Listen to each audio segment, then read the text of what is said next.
For me, if I have desired anything for my dad, I desire that he's wearing a suit, he's holding a mic, talking to people.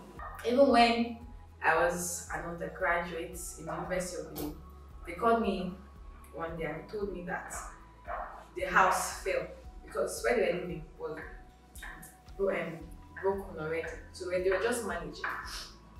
So they told me that the house fell at midnight. But when I came there, it was really a scene. So imagine if that had happened and I lost any of them. So that would be really, really bad. Sometimes I look down on myself and tell myself that I want more from my parents, but they don't have. So when I'm in competitions and I see most of these girls, sometimes I feel like to be like them. I'm human. Thank you. I'm sorry. I'm a very emotional person. It's okay. Thank you. Oh yeah, I can remember in 2016, I was asked to, all the contestants were asked to sell tickets for the pageant. So I walked to some group of guys and girls seated in Benin, and I was like, please buy my ticket. And they looked at me and they're like, somebody like you should have a boyfriend that can pay for everything. Yes, that was true. I looked at myself and I said, I should have a boyfriend that should be able to, instead of me going around about meeting people that talk me down, should have one. Who told me? Yes, I had people that messaged me, friends that told me that told me that I'll take you abroad for your size, I think, and for your physique. I'm a model, you shouldn't be in Nigeria. When you go abroad, you make it. And just, I've visited them in their houses. I have. And I've walked away because I couldn't meet up with their demands.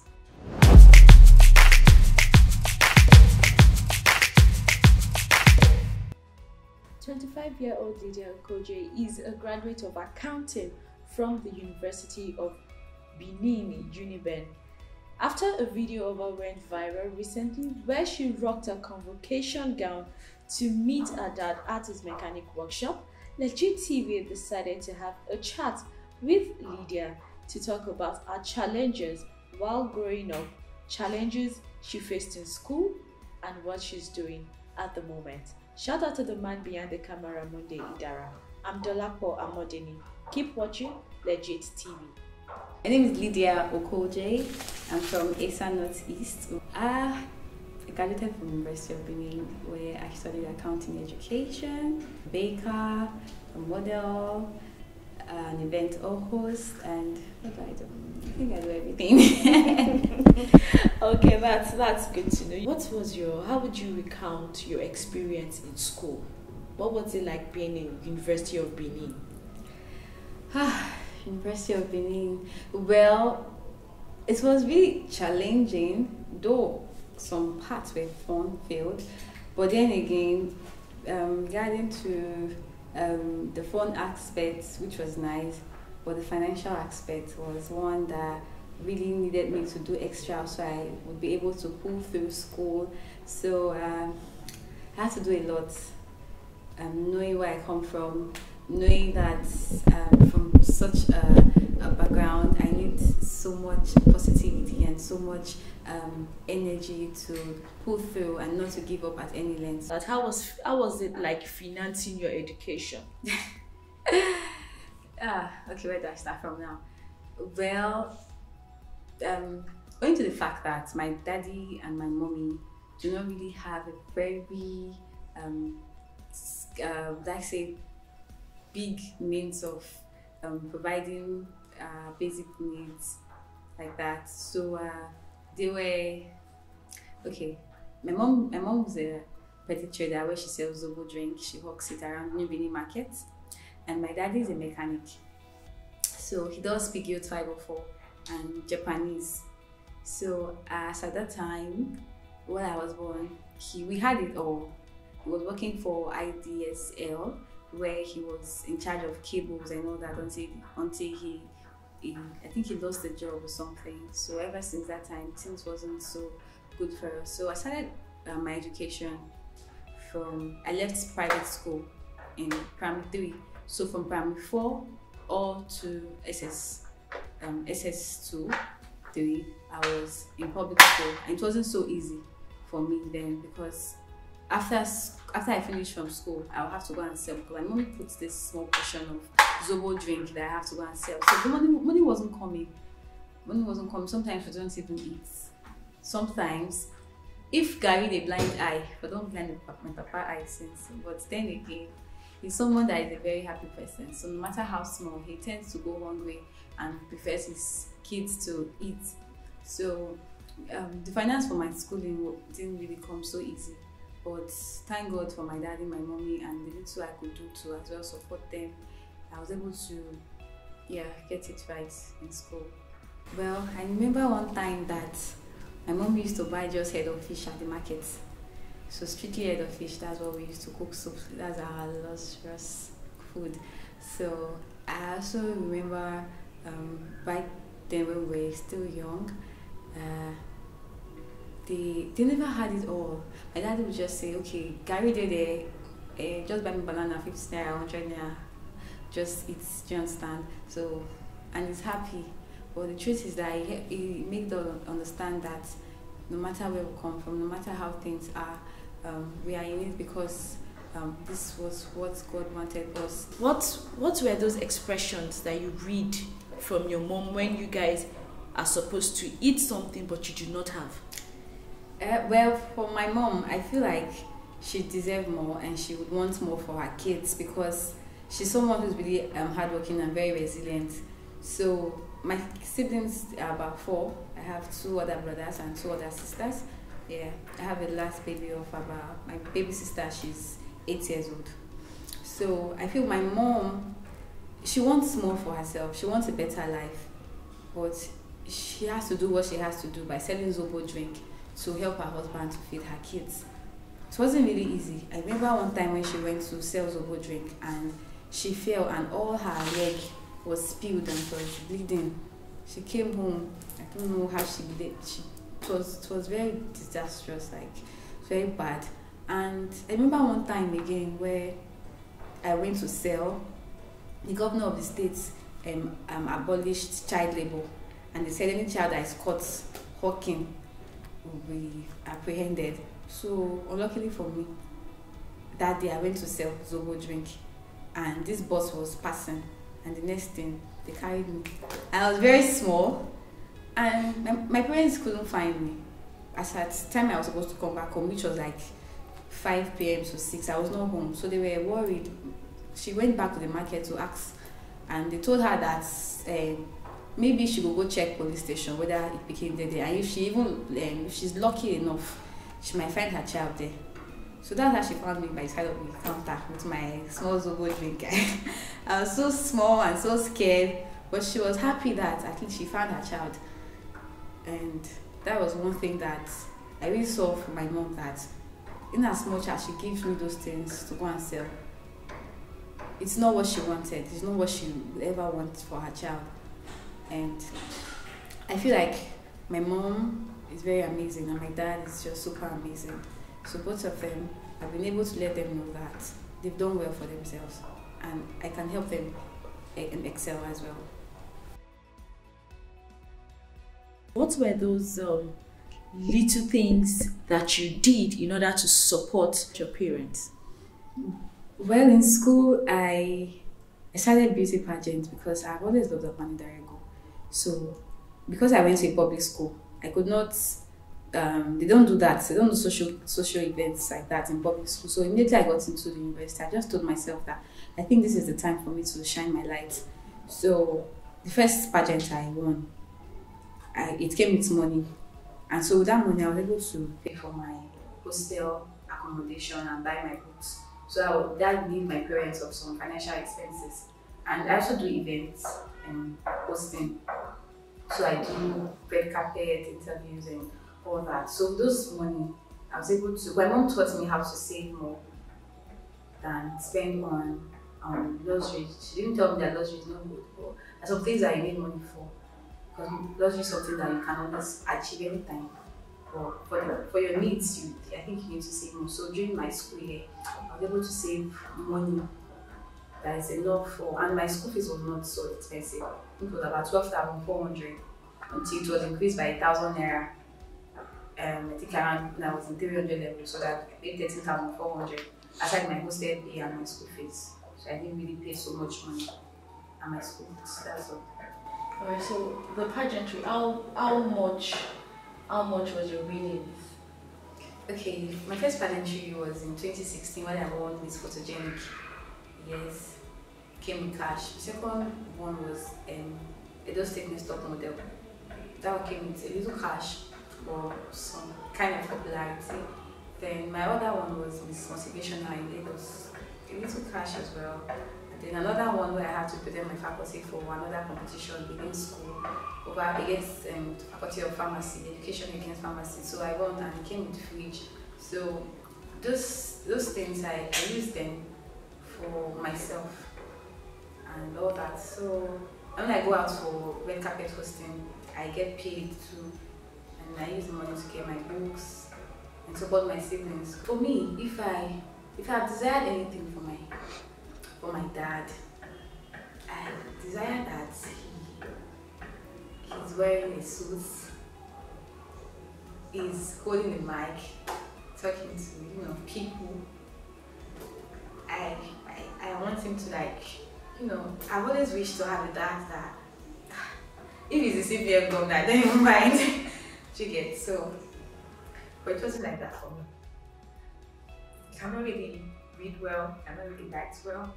That of my mom really read well, right? But we were able to build us to that level. Even when I was an undergraduate in the University of Benin, they called me one day and told me that the house fell because where they were living was broken already. So they were just managing. So they told me that the house fell at midnight. And when I came there, it was really a scene. So imagine if that had happened and I lost any of them. So that would been really, really bad. Oh, I thank God that I've been able to journey through this life, and each day of our life brings us one step closer to our destiny. And I believe that anyone that is watching me should also know that you have a purpose and you can achieve that purpose irrespective of where you come from. So when I won Miss ECOWAS Nigeria under the most beautiful girl in Nigeria beauty pageant, I told myself that I could do it, even when I knew that the girls were really classy.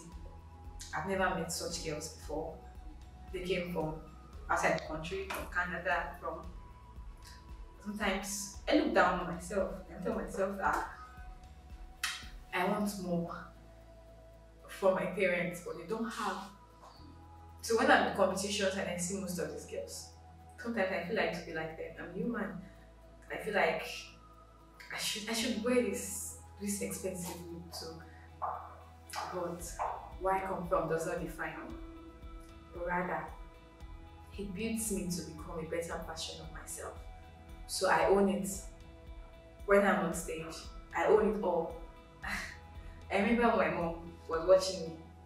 Before she even watched me on Nigerian, I was always telling her, I make my siblings, my family watch the pageant because I've always wanted to represent Nigeria from this world, because I want to let all the young girls know that they can do it.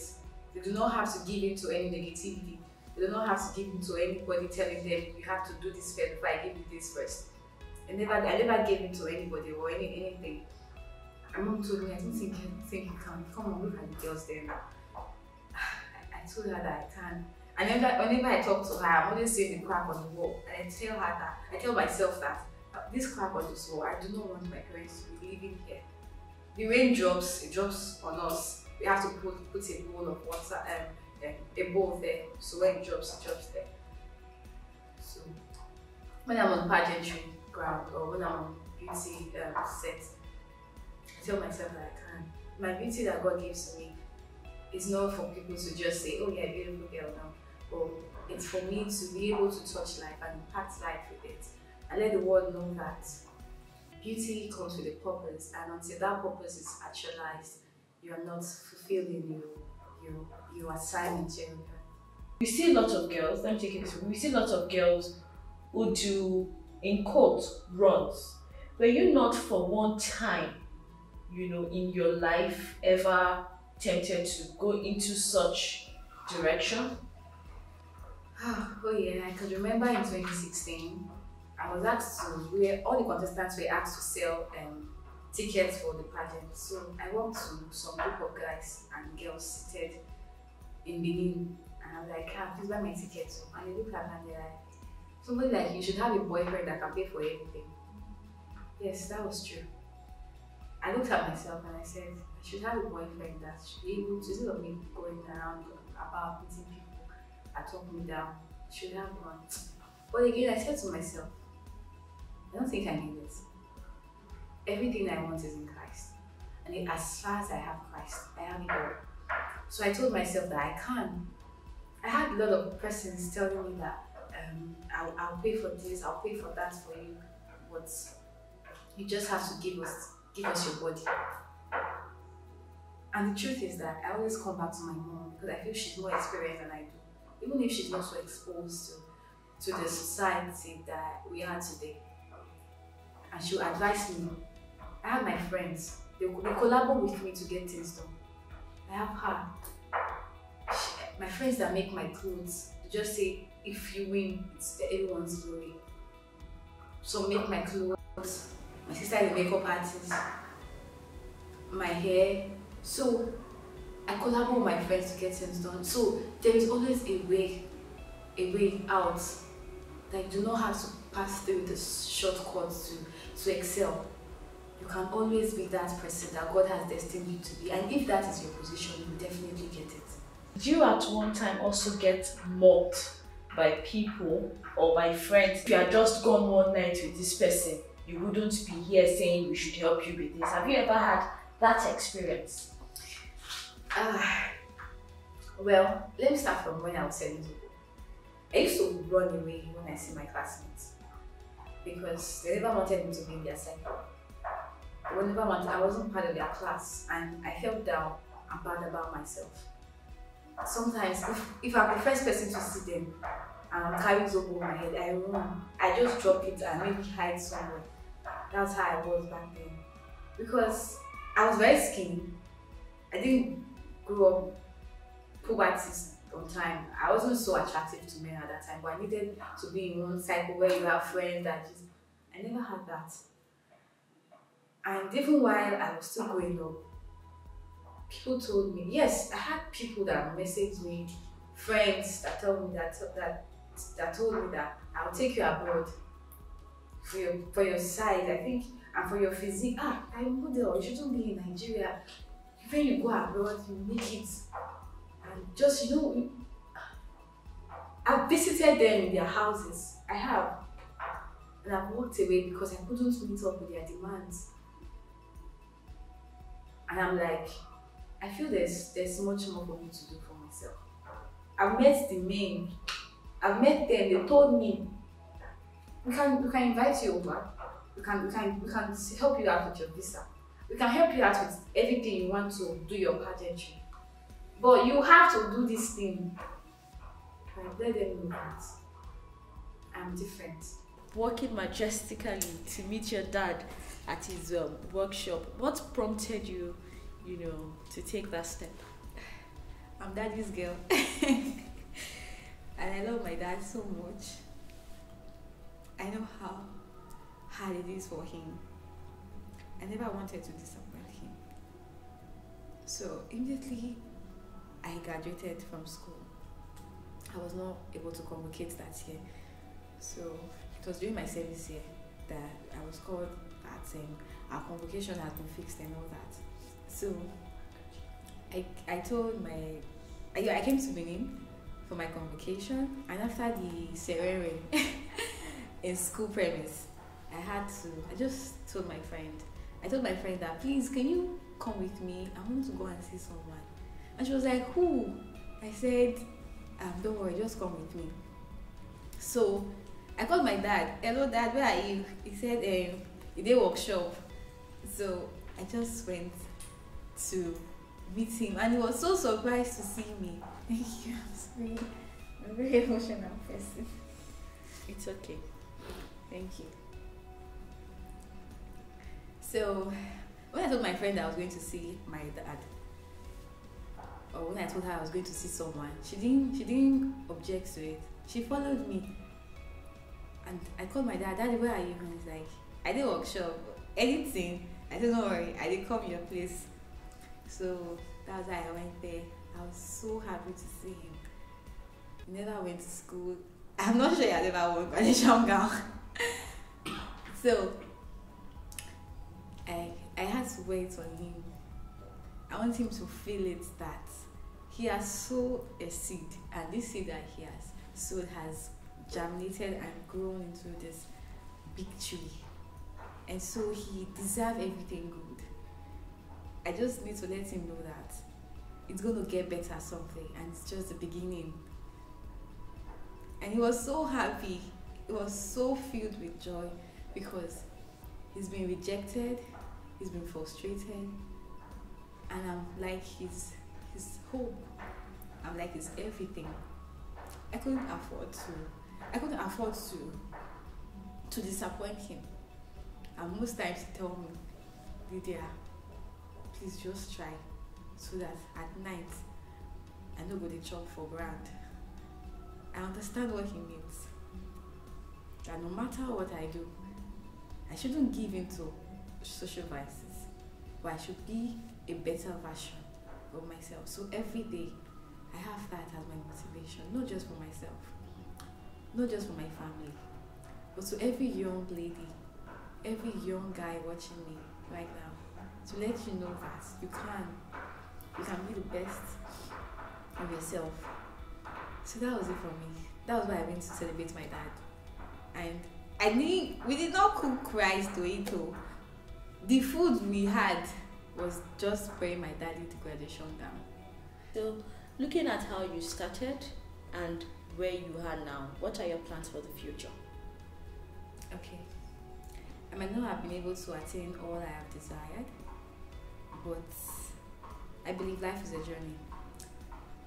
And what I'm looking out for is know how much is in my bank account, which is actually a goal for me, but how much life I'm able to impact. And that is just my passion. That is what I'm concerned about. So that is why I gave out these books, this notebook while I was in service here. It's fitting, I believe I can. And it shows me when I was working here. And it shows me why I've served. So actually, I believe I can. All through life, I can. Only if I try. If you do not try, and if you do not believe in God, maybe, I don't know what the outcome might be for you. But that's my story, and that's my journey.